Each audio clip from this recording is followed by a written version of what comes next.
Wala naman nagsabi sa akin na magbilyar ako. Basta ako nung pagpunta ko ng bilyaran, din na kasi ako natutulog. Nakikita ko maraming naglalaro, mga matatanda. At nagkakapistahan sila. Pagka nanalo yung isa, may binibigay na pera. Eh, wala man akong ginagawa. Doon ayaw ko rin magpapala, natatakot ako. Dahil ng bata pa ako. Nung pagdating ko ng 8 anyos ako, dahil abot ko na yung lamesa, nagtumbok-tumbok ako. At saka pinag-usahin ko para pag nanalo ko, bigyan din ako pera. Walang nagturo sa bilyar dahil natutula ako sa pagbibilyar sa kakapanood ko sa mga hindi marunong. Sa kanila ko nakita yung mga tira na mayroong mga magic dahil hindi nila alam ang ginagawa nila. Basta tira lang sila ng tira. Ang ginagawa ko, iniisayo ko yung mga ginagawa nila. Nagagawa ko nun. Pag nagawa ko na yung mga yun, alam ko na kung paano patirahin ng mga bola. Kung paano nung gumaling ako, tapos dinadayo na ako ng mga Chinese, yung mga bata. Nagpupunta doon sa itaas ng bilyaran para isama ako sa pupuntahan nila. Ngayon pagka nalaban kami, at tapos nabalita nila ako yung naglalaro, yung April, eh meron pa palang April na isa. Para mo, sinong April na tinatanong nila? Meron isang April, yung isang dati na, at ako naman yung huling parating. Kaya tinawag nila ako yung bata, yung isa yung matanda. Yung The Magician, noong 1975, meron dito sa Lucky 13, sa Santa Cruz, na Amerikano pangalan niya, Jack, na gumagawa ng libro. Pinukunan niya yung mga naglalaro. Ngayon, pag nakita niya, yung naglaban kami ng pangalang Eddie, binigyan ko ng 21 ang gagawin, ako 99. Ang pwesta namin, $1, 21 din yun. Nakita nila di sa mga tao, naglalaro kami, nakadikit lahat sa lamesa. Nakita yung galing. Yung mapanood niya, kinukuha niya. Tapos yun, umuwi siya sa Amerika. Pag-uwi niya sa Amerika, may tournament 128 players. Tinanong niya ngayon sa mga yun. Sino ba sa taga-Asia ang pwedeng tumali sa inyo?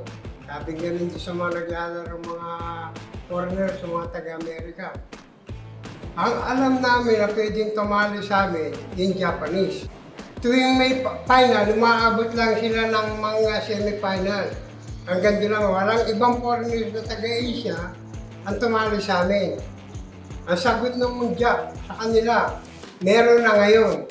Sabi niya, taga-bundok, sabi niya. Ang pangalan, Efren Reyes. Ganun ba? Asa na yun? Papunta na dito. O sige, abangan namin, sabi.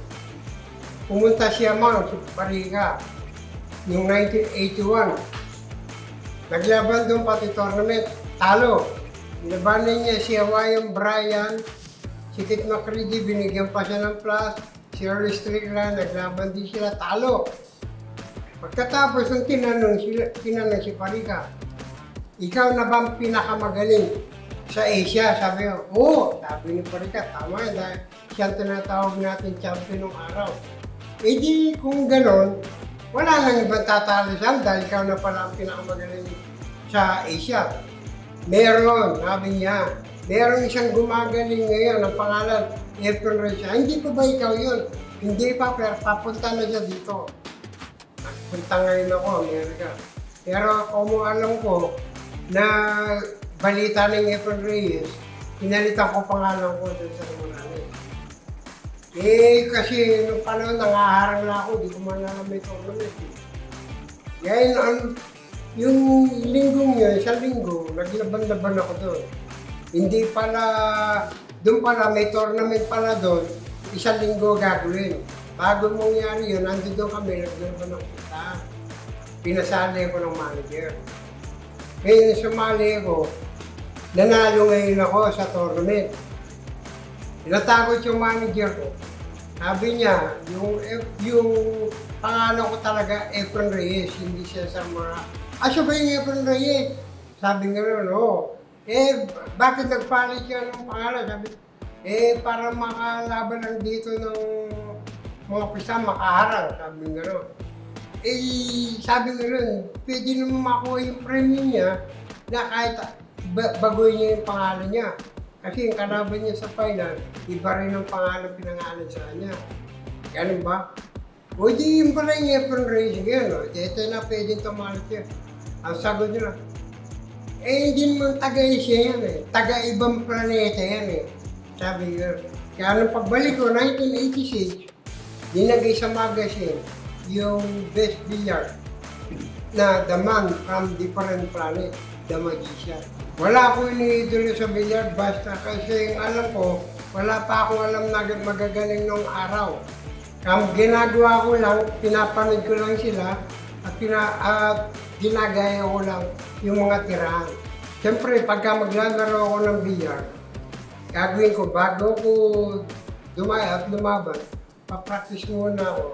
Alamin ko muna kung mag-ensayo ko doon sa mga kung paano ang mga gagawin. Kailangan insayado ka margi. Dahil maganda yung pulso mo, maganda yung tingin mo, at malusog ang katawan mo.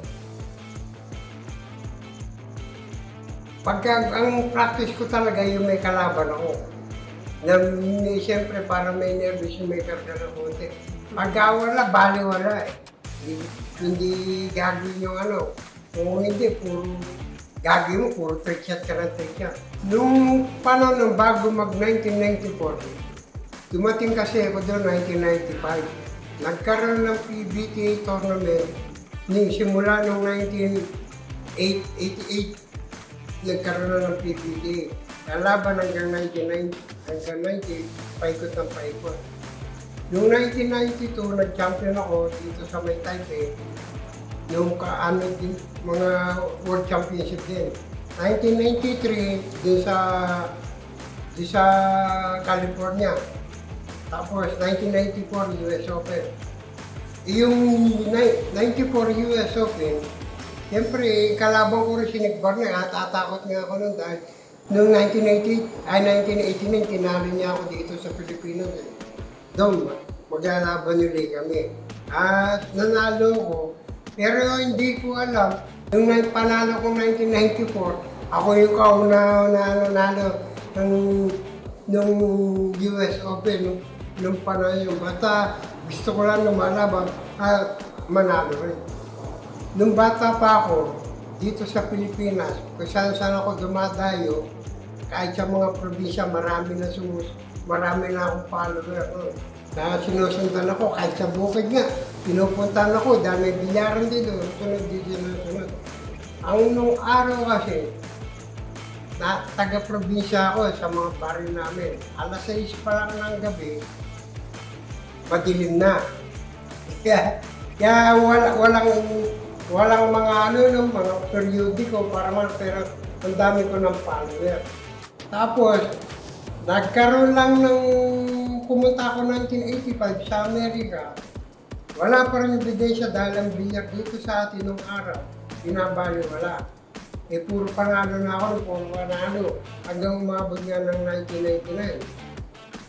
Noong 1999, nanalo ko ng World Pool Championship, doon lang nagkaroon ng bilyar, naging popular at naging sport. Kasi nakitang-kita all over the world yung mga panalo yun, naka-televise. Kasi nung mga nauna, hindi naman mga televise, wala pang TV. Kaya ganun ang nangyari. Ngayon, nung araw ako, si Efren Reyes at saka yung ngayon, pagtapos yun, marami ng follower, marami ng mga media, at saka marami nag-invite. Yung Efren Reyes dati hindi napapagod. Ngayon, napapagod niya dahil marami picture, mayroong autograph, ganyan. Tapos invite ka, nakapagod yung mga gano'n. Yun lang ang ganyan, pagkakaiba nun. Yun ang pagod ka. Pero maganda rin lang dahil nakilala ko at nakilala din ako sa buong mundo dahil sa mga ganun yung mga followers ko, ang dami sumusuporta sa akin. Kaya nakilala din ng bilyar all over the world. Kaya siyempre, masaya ako at biro mo kung napili. Sa dami-dami namin ngayon, pati mga bata, marami nang gumagaling. tingin ko mas magaling pa sila sa akin ngayon eh. Marami ng mga bilyag kahit sa buong mundo, marami ng magagaling. Bakit ako ang napili? Masyang-masya din naman kami at masyang-masya ako at ako napiling maging ambassador ng bilyag. Hindi ko naman alam na kasali ako doon, hindi ko rin alam na pupunta ako doon. Pero ngayon, nabalitaan ko na sa sponsor ko, nagpupunta kami ng Hanoi. Pero pupunta namin doon para umattend lang. Pero sa tournament yata, hindi ako kasali. Pero yung nandun, kasi marami sila palalaro sa akin eh. Sobrado, may exhibition kami. Mga lahat ng mga Vietnamese, baka palaro pa nila sa akin eh. Tsaka pupunta pa kami ng mga ibang bilyaro. Ang dami doon. Sigurado puro picture at tsaka autograph na naman doon.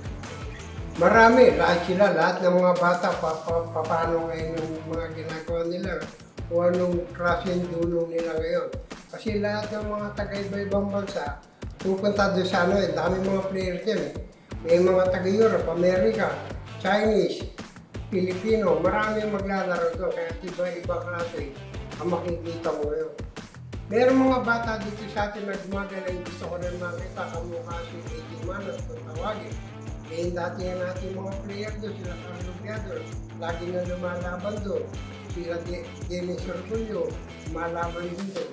Pero gusto kong makita yung mga bata kung paano ngayon madagdagan yung dulong. Yung una, ang laro ko, para sa concentrate ng paglalaro, rotation ang una natin laro.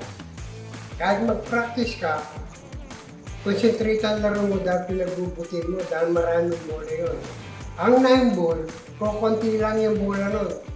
Kahit yung mababando ng pwede din umubos yun dahil kalatang bola at saka yung 10 ball. Madali lang yun para kahit kanino, madali. Kahit nasa 8 ball, miski hindi ka ganong marunong, meron din nakakaubos dahil puro any ball yung mga tanong yun. Ang 1 packet naman, pagalingan ng ulo yun. Nasa safety yun, hindi naman bakit yung larong ubusan ng bola dahil mahirap. Kasi kailangan hindi mo bigyan ng tira yung kalaban para manalo ka. Kailangan magaling ang safety mo pagdadala ng bola. Noong araw ang gustong-gusto ko rotation. Ang ngayon, gusto ko na daw, kung may edad na ako, 1 packet naman. Wala pa akong nakikita. At saka hindi ko alam. Pero kung tutusin, marami na. Kaya lang hindi ko alam kung sino yung Efron Reyes na yun. Baka wala pang may pangalan na Efron Reyes. Kailangan siyang mga susunod sa akin. Kailangan makita talaga yung galing nyo. Hindi kayo nagsasabing magaling sa buong mundo. Kung hindi ibang tao dapat na magsabi sa inyo. At kailangan bago kayo maglalaban ng bilyar at umangat, kailangan lagi kayong malusog, huwag kayong gagamit ng mga ibang klaseng gamot na bawal, at kailangan hindi kayo nag-iinom pagka naglalaro kayo. Yung $10 na cue stick ko, hindi niyan ako sa Amerika. Nabiding yun noong 1986. Nabiding ng $11,000. Pero natutulog ako doon, kinuha lang yung nagmamanager sa akin para binibenta. Gusto niya yata mag-ano, pati tao ko, pinagkalaman. Pag-gising ko, wala yung tao ko, hinahanap ko. O nung sinabi, binigyan, hindi pwede dahil wala akong gagamitin. Binawi. Bumalik sa akin yung yung $10.50. Balik-ulit ko ng Pilipinas. Laban-laban na naman, balik na naman ako Amerika. Pagdating ko ng Amerika, marami na naman pinara, pero wala pang ebidensya talaga nung araw, wala akong nakikita kung sino ka o ano ka dahil hindi popular pa bilyag nung araw. Meron isang bata, 17 anyo, binibili yung tao ko. Yung tao ko, dalawa yun. Nasa case ng tao. Dalawa yun. Binibili ng bata ng $50,000. Ay, maganda ito dahil premium yun.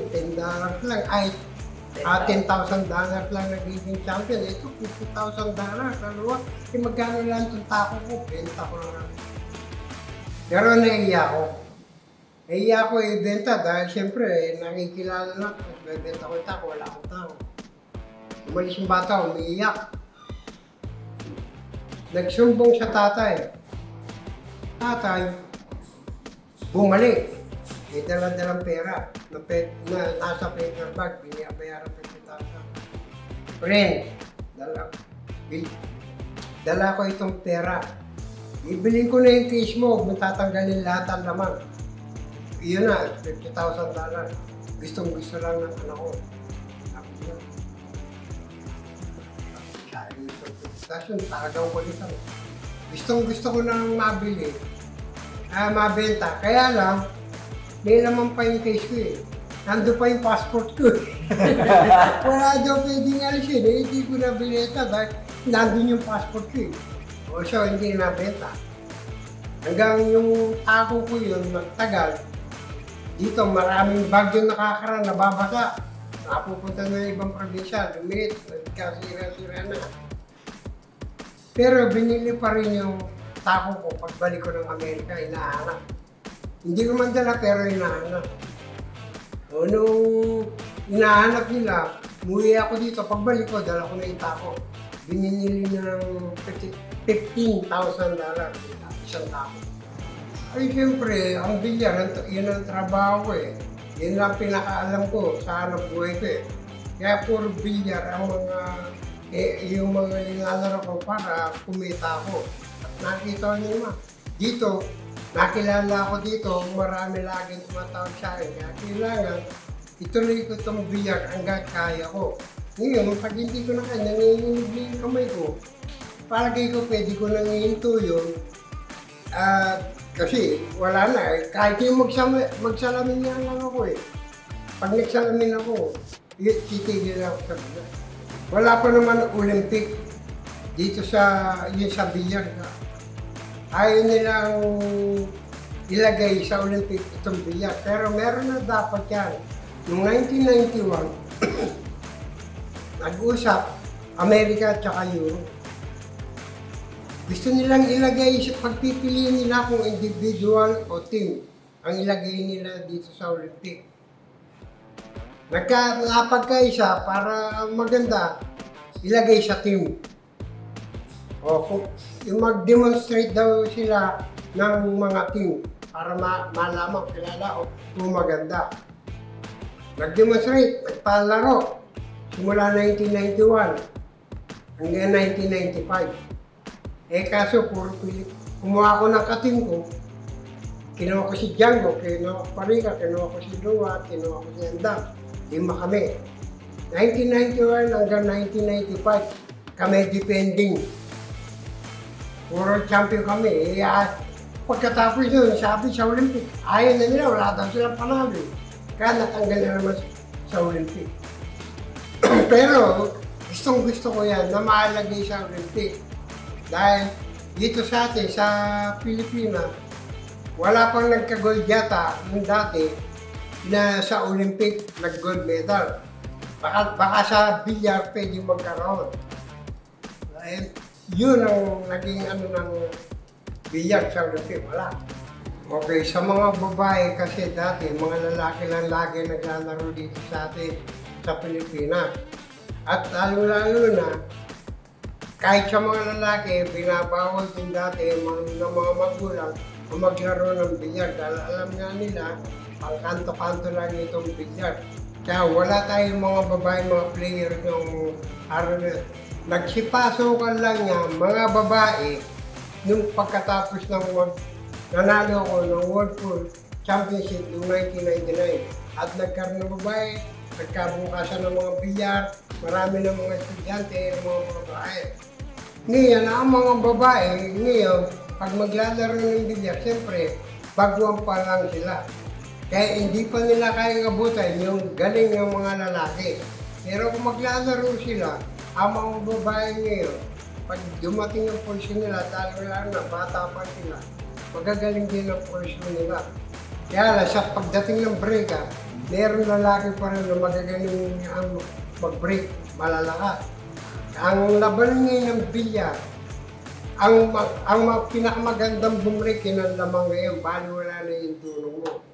Kaya kung pagkakaroon ng mga babae, sa ganyan galing, kung para-para silang babae, meron din magkakaparay sila at baka gumaling din sila pag tuloy-tuloy na yung mga laro nila.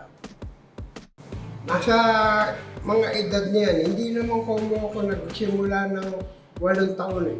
Nagsimula ako 8 taon na yung ulo ko lang nakalitaw dito sa banda, kaya baliwala ko yun. Pinakamaganda niyan, pagka ng bawa, magsimula kayo ng bilyar, mga 12 anyos. Pwede na yun dahil may taas na rin yun at medyo maganda-ganda na rin ang katawan nun. Siyempre, marami ako nalaro ng Amerika eh. Nandun yung mga laban, mga iba't ibang laban na nakakita ko. Sa Amerika wala nakita yung mga iba-ibang tournament. Eh, palagay ko, sa mga pinuntahan ko ng mga tournament, pinakamaganda sa lahat na punta ko, Amerika. Pero ako sa pagkain naman, sa Japan. Isda, siyempre puro isda. Sa mga trick shot na yun, nagagawa lang yung mga trick shot na yun pagka hinihiling ng mga tao. Yung paano ko gagawin. Yung mga trick shot na yan, wala naman ako napulot sa mga magagaling. Talaga, ang napulot ko lang yan talaga sa mga hindi marunong talaga. Ginagaya ko lang yan. Pero sa mga trick shot na yun, hindi ko rin na alam kung yan ang paborito kong trick shot o hindi. Basta ako naglalaro ako ng mga trick shot na mga ganyan. Marami ako napapanood na trick shot, yung mga inaayos ng mga iba-ibang player kung saan saan.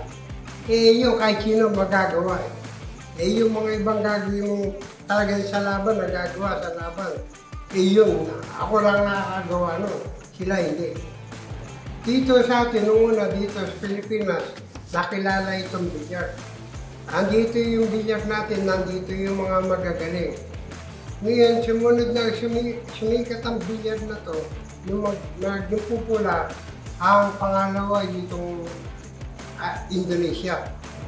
Pero itong bilyar na to, ang mga magagaling, ang mga kapares ng mga Pilipino, yung Chinese Taipei. Yun ang magagaling din ng mga bilyar dati. Pero sa unang mga popular na bilyar, itong Pilipinas muna bago Indonesia.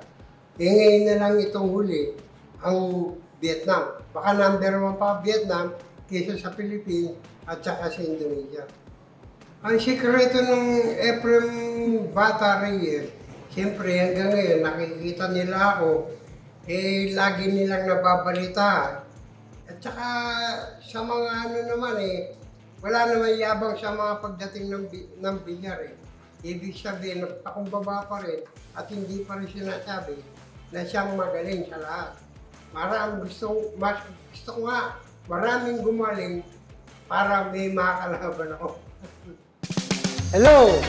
This is Ephraim Bata Reyes, Mansion Sports Ambassador. Follow Mansion Sports now for more news and updates.